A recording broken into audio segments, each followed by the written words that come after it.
Muy buenos días. Vamos a continuar con la tercera y última jornada de estos eventos que la verdad que han contado y van a contar en la mañana del día de hoy con personalidades destacadas en el ámbito nacional e internacional, políticos, economistas, líderes de opinión, referentes.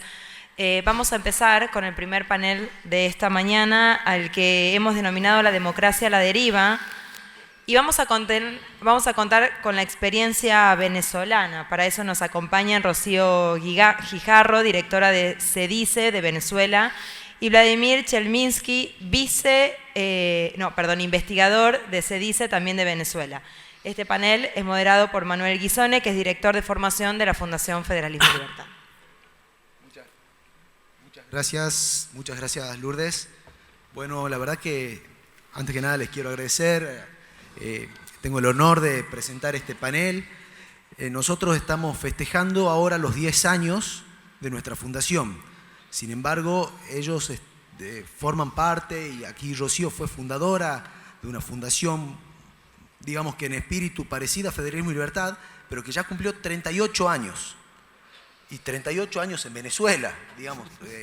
Argentina es difícil, Tucumán es difícil, pero me imagino que haber mantenido un think tank liberal durante estas últimas 2 décadas habrá sido un desafío espectacular. Así que mis felicitaciones y mi admiración para ustedes dos.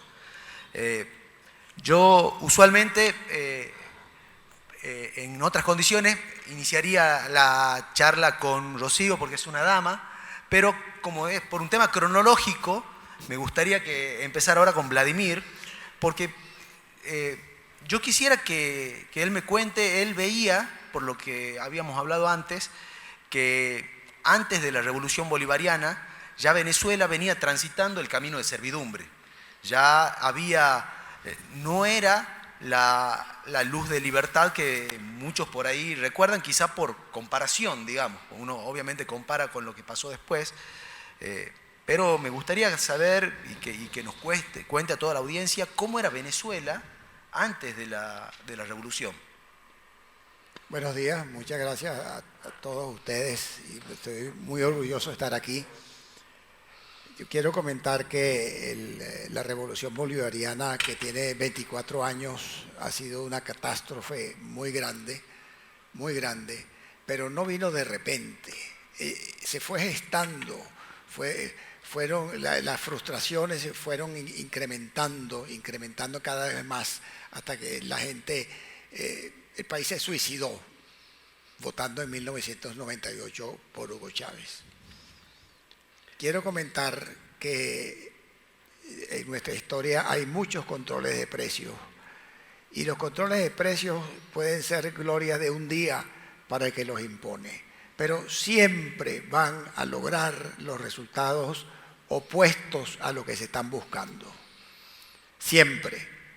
Y los controles comenzaron cuando comienza la Guerra Mundial, la segunda, en septiembre de 1939. Ahí comenzaron los controles de precios bastante generalizados, prácticamente para todo lo que se producía en aquel momento. Eso fue controlado. Y eso también pasó en muchísimos otros países del mundo. Pero cuando terminó la guerra, en otros países los quitaron esos controles de precios. En nuestro caso se mantuvieron, y se mantuvieron por 50 años con sus variantes, no siempre iguales, algunas veces más que otros, pero los controles generalizados se mantuvieron hasta 1989, cuando se liberaron, y vinieron muchísimos problemas con la liberación, porque los saltos fueron muy grandes y la inflación del año 89 fue de 80%, doble de lo que habíamos tenido como récord anterior. Cuando llega la democracia venezolana en 1958, el 59% de la población era analfabeta, y después los que eran analfabetas, la verdad es que estaban cerca de serlos también. Tuvimos una democracia que parecía un faro en el continente, digna de ser imitada, pero era una democracia que en lo económico era ilimitada. Es decir, las mayorías podían imponer en lo económico absolutamente cualquier cosa. Quizás no en materia de derechos humanos, pero en lo económico podía imponer absolutamente cualquier cosa. Ahora, con tanto petróleo, durante los años 40, los años 50, los años 60, Venezuela fue un país próspero y con unas cifras de crecimiento económico que podían dejar atrás al milagro alemán. En índices económicos fuimos espectaculares hasta que el petróleo empezó a agotarse o empezó a no hacer posible que se pague la cuenta que todos los venezolanos reclamaban. Nuestros niveles de vida eran, en comparación con el resto de América Latina, muy superiores.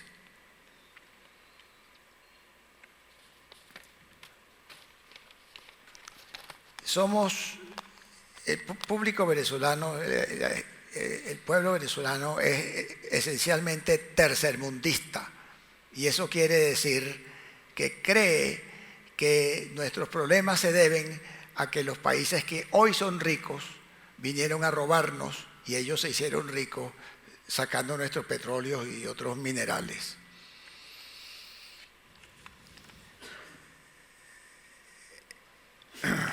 Tanto petróleo que tuvimos, eso ayudó al florecimiento de las ideas delirantes, las más extremas de la izquierda. Eso lo hubo en todos los países, pero en nuestro caso petrolero, eso aupó mucho ese problema.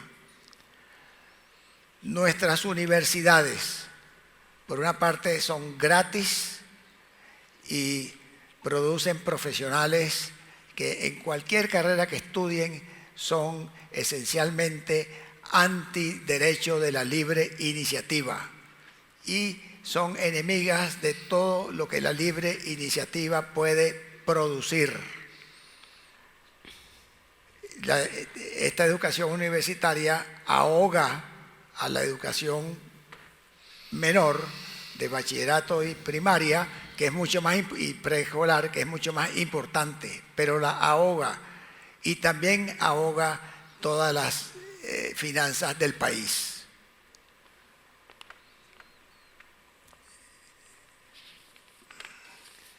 Las malas ideas en cuanto a desarrollo económico, etcétera, cuando están bien instaladas en una sociedad, es muy difícil para ningún gobierno de poder llevar a cabo progreso.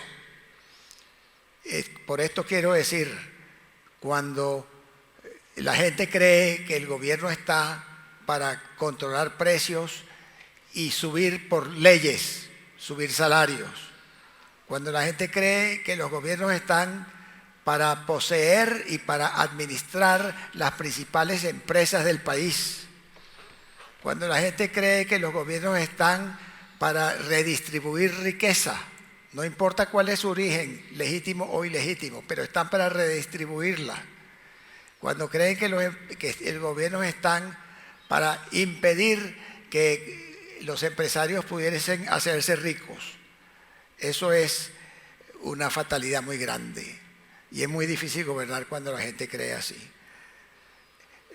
Nosotros puede que no seamos comunistas, pero estamos cerca y nos creemos a pie juntillas cosas como que a cada uno, de acuerdo con sus posibilidades, para cada uno de acuerdo a sus necesidades. Eso es una cosa que todos nos lo creemos y es puro marxismo. Cuando después de 6 gobiernos democráticos, donde de 5 años cada uno, pero son 5 años de campaña electoral para la próxima elección, después de 6 gobiernos electorales, al término del gobierno de Lucinchi, Venezuela estaba en una situación verdaderamente desesperada. Había un poder judicial sobre que en lo penal no valía nada. Había una deuda externa de 31 billones de dólares. Había un control de cambio donde había un cambio oficial a 14.50 y otro a 37. El país se ocupaba de ver cómo conseguía dólares a 14.50 para venderlos a 37. Esa era la mejor manera de trabajar. Los salarios llevaban, por lo menos desde 1979, venían cayendo fuertemente. Los controles de precios ahogaban a los productores. Hay una expresión que yo creo que es muy nuestra que se llama contrabando de extracción. Eso lo que quería decir es que buena parte del país se ocupaba de conseguir productos hechos en Venezuela o importados en Venezuela para llevárselos a Colombia, donde el precio era enormemente más grande y se hacía una ganancia grande de esa manera. No habían dólares para seguir importando y no se producía casi nada. El sistema educativo y de salud, el telefónico, los acueductos, todo eso estaba colapsado. La inflación que deja Lucinchi es de 35% en el 88, 87, 40%. 136 empresas manejadas por el Estado o poseídas y manejadas por el Estado perdiendo mucho dinero cada año y fomentando la inflación.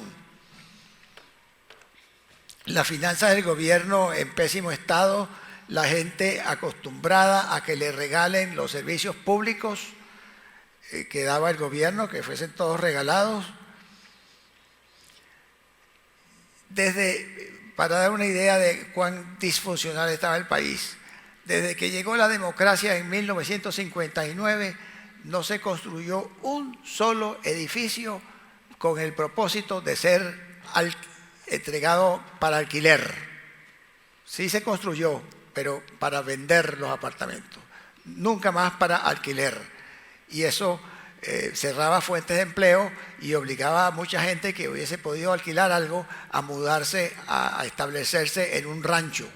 Y Caracas es muy conocida por la cantidad de ranchos que están en las montañas. ¿Cuánto vamos?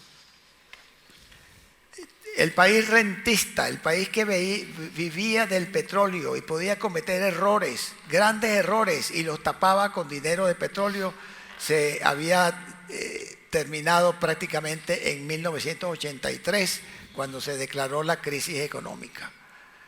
Cuando el gobierno dijo, no puedo seguir entregando dólares como venía haciéndolo a todo el que quisiera a 4.30. Se desata la crisis económica, se declara en aquel momento, venía un poco antes, y enseguida empiezan a sufrir los servicios sociales, principalmente los de educación y de salud, empiezan a sufrir duramente y enseguida viene la crisis política que terminó sacando de poder a Carlos Andrés Pérez.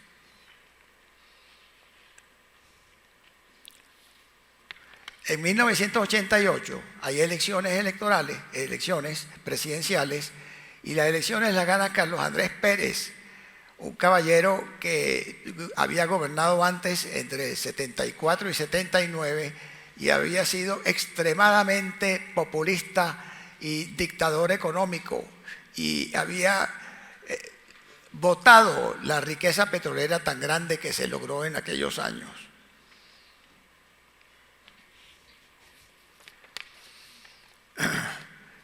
Sorpresivamente, Carlos Andrés Pérez viene a cambiar la segunda vez a cambiar el rumbo del país y trata de imponer medidas que se llamaron neoliberales.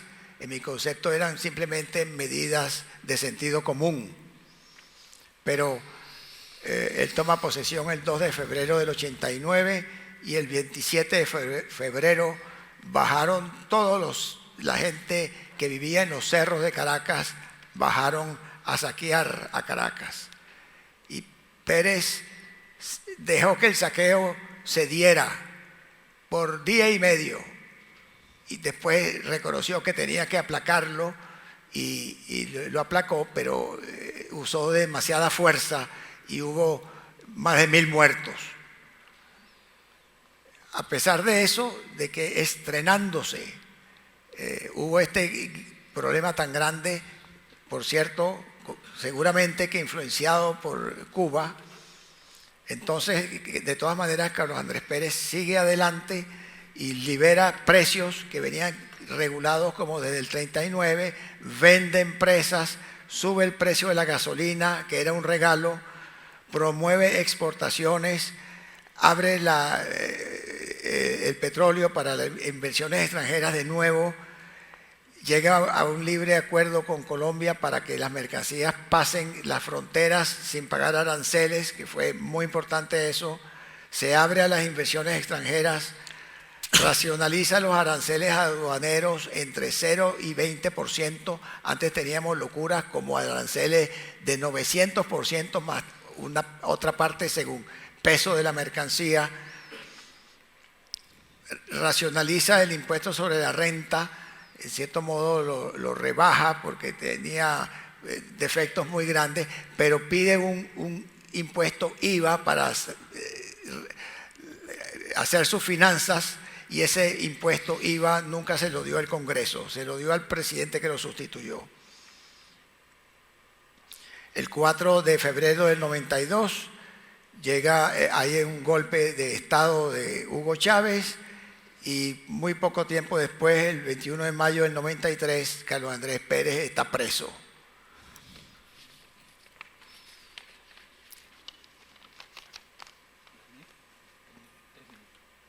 Sí. Dale. ¿Dónde estamos hoy? Yo le paso la palabra a Rocío, que ya está mejor preparada para explicar dónde estamos hoy. No, dale. Termina. Bueno,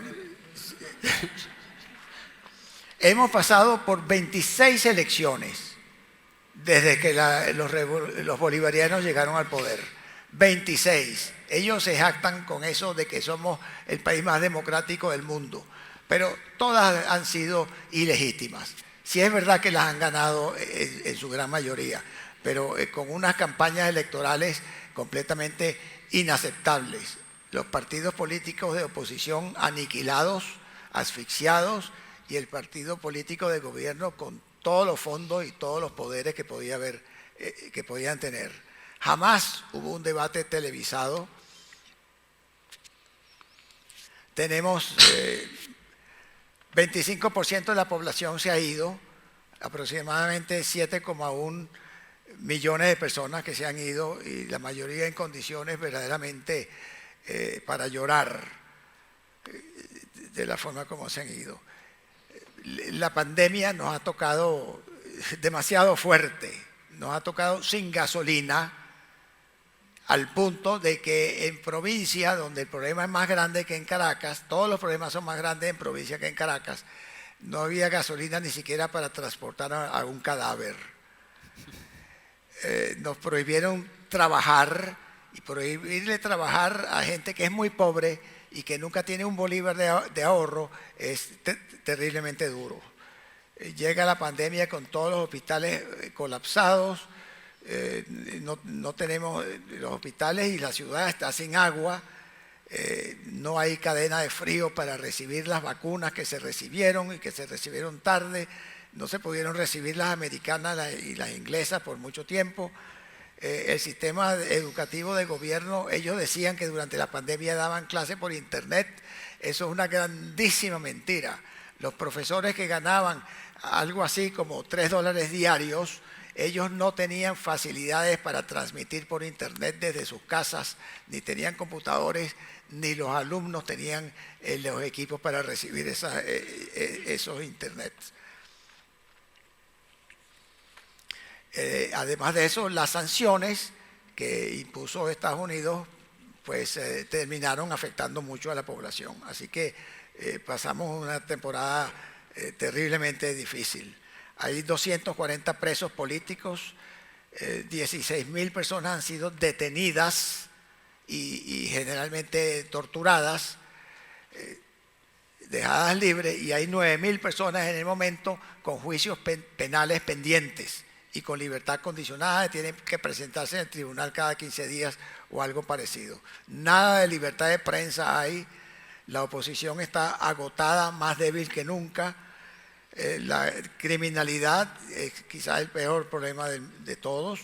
Tuvimos en 1990, solamente se hablaba de crimen y había 1.500 crímenes en el año, y ahora se ha llegado a 26.000. Inflación, tenemos inflación alta en bolívares, aunque la hiperinflación pasó, pero de todas maneras este año vamos a tener más de 100% de inflación, más de 130%, y tenemos, no hay información, el gobierno no da información, pero de la que podemos tener en COVID, tres universidades juntas que han hecho un estudio para ver cómo está viviendo la gente. Decía en octubre del año pasado, este año no han dicho nada, pero que 76% de la población no logra alimentarse con el número de calorías que exige las Naciones Unidas. Desde 2014 hemos perdido 3/4 partes del Producto Interno Bruto. El salario mínimo hoy está en $15, pero muchísimas veces ha estado por debajo de 1 mensual. Muchísimas veces ha estado por debajo de 1. Las pensiones están por debajo de 14. El gobierno paga salarios mínimos ahorita de 14, y si no se lo dice expresamente, tácitamente le dice, y lo que necesitas sale a robar para que te acomodes. Hay 526 empresas del Estado, sin contar las haciendas, las miles de haciendas que se robaron, y un bono de la República o de PDVSA no vale más de 5 o 10% de su valor nominal. Con esto yo termino. Gracias. Muchas gracias. Muchas gracias, Vladimir. La verdad que cuando contás todo esto, uno no puede evitar ver las similitudes que hay, más que en los procesos, quizás similitudes culturales entre Argentina y Venezuela, y es un tema a tener en cuenta, porque yo la conclusión que saco de lo que nos contás es que más que una revolución, lo que pasó hubo una evolución, porque el intervencionismo ya estaba acelerado y lo único que hizo el chavismo fue acelerarlo, digamos, y después obviamente comprometer más el tema de los derechos y la democracia. Y a partir de eso yo quisiera que Rocío nos cuente cómo es la vida hoy en Venezuela, porque, por ejemplo, los argentinos hemos vivido hiperinflaciones, pero después de la hiperinflación hubo cambio de gobierno y cambio del régimen económico. En cambio, ustedes vienen sufriendo este tema desde hace tanto tiempo, y por ahí uno no entiende muy bien cómo funciona la vida de un venezolano. Uno escucha algunas historias cortadas, así que yo quisiera que nos compartas en qué situación están. Sí, muchísimas gracias. Y bueno, primero que todo agradecer a Federalismo y Libertad, felicitarlos por el 10º aniversario, y además me siento honrada de ser parte de su consejo consultivo. Recuerdo cuando se iba a fundar, me llamó José Guillermo que si quería ser parte, y pues inmediatamente le dije que sí. Nuestra institución, se dice Libertad, como bien decía Manuel, tiene 38 años de fundada en Venezuela, llevando pues la divulgación, la formación y la investigación acerca de la importancia de la libertad económica, de la libre empresa, el respeto y garantía de los derechos de propiedad, pues en lo que todos creemos los que estamos aquí. Y ha sido un trabajo arduo no solamente por el recuento histórico que hace Vladimir Chelminsky, porque se inició precisamente por esa penetración de la izquierda en la educación, en las universidades, fundamentalmente, ¿no? Y bueno, comenzamos a desarrollar programas en las universidades y con los comunicadores sociales que también tenían esa tendencia de izquierda, ¿no? Mucha influencia, por supuesto, del castrismo, que cuando yo estaba desde allá como audiencia escuchando lo de Cuba y lo de Argentina, yo decía, creo que yo no voy a contar nada porque esto se parece mucho a Venezuela, ¿no? Pero Venezuela con más profundidad de lo que es el socialismo del siglo XXI, y que hemos visto que ha variado en lo que esta tendencia a volver a teñirse de rojo de los países, con la excepción de Ecuador, Uruguay y Paraguay. Bueno, vemos que la receta se mantiene, con matices. ¿Cómo era la receta del socialismo del siglo XXI? Llegar al poder a través del voto. Todos han llegado a través del voto. Convocar inmediatamente una constituyente para cambiar la Constitución. Bueno, en Chile hicieron todo un proceso, pero bueno, se fueron hacia eso, gracias a Dios que no lo lograron. Tomar los medios de comunicación. Acabar con los medios de comunicación privados. Y por supuesto, expropiar y acabar con el sector privado. Cosa que en Venezuela, bueno, no tengo que contarles mucho, pero más de 1.800 empresas fueron estatizadas, expropiadas, nacionalizadas, y mucho de la crisis humanitaria compleja que vive Venezuela en este momento ha sido producto de todas las fincas que expropió el gobierno, que quedaron abandonadas completamente y eran fincas productivas de alimentos, ¿no? Entonces, toda esta situación, esta marabunta, yo llamo que no venimos del futuro, como algunos venezolanos le dicen a la gente de los países, de Brasil, de Colombia. No, venimos de 1984, donde el gran hermano acabó con el Estado, donde prácticamente el Estado desapareció, no hay un marco jurídico para nada, hay una indefensión total que tenemos los ciudadanos hacia cualquier tipo de situación que vivamos. La cultura de la cancelación y la persecución por parte de personeros del gobierno, las actividades ilícitas alcanzan casi el 30%. La economía informal, bueno, por supuesto, se ha incrementado muchísimo, hasta la dolarización que tenemos en el país es informal. Es una dolarización de facto que el gobierno la ha aceptado porque no le ha quedado de otra, ¿no? Además, para obtener recursos. Entonces yo, cuando abro los ojos en la mañana, yo me digo, bueno, quiero ver la Venezuela por la que estoy luchando desde hace tanto tiempo, por la cual trabajo, no la que tenemos.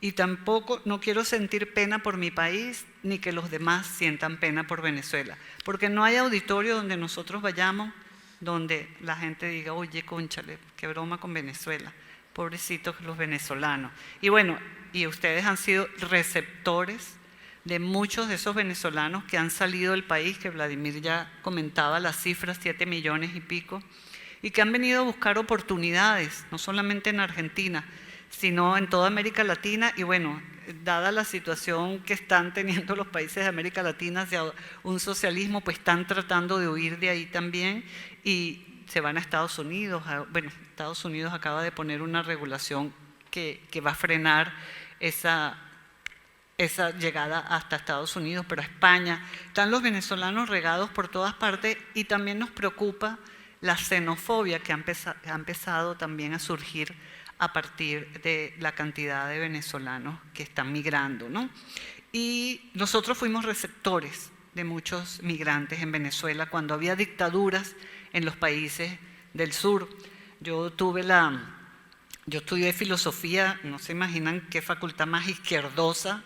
Yo veía Marx 1, Marx 2, Hegel 1, Hegel 2, y allá llegaron profesores como el profesor Rosichner, que su hijo también empezó en la escuela y creo que estuvo en el gobierno de Macri, Alejandro, ¿no? No era mi amigo, pero fue mi compañero de clase. Y su papá, bueno, era tremendamente izquierdoso.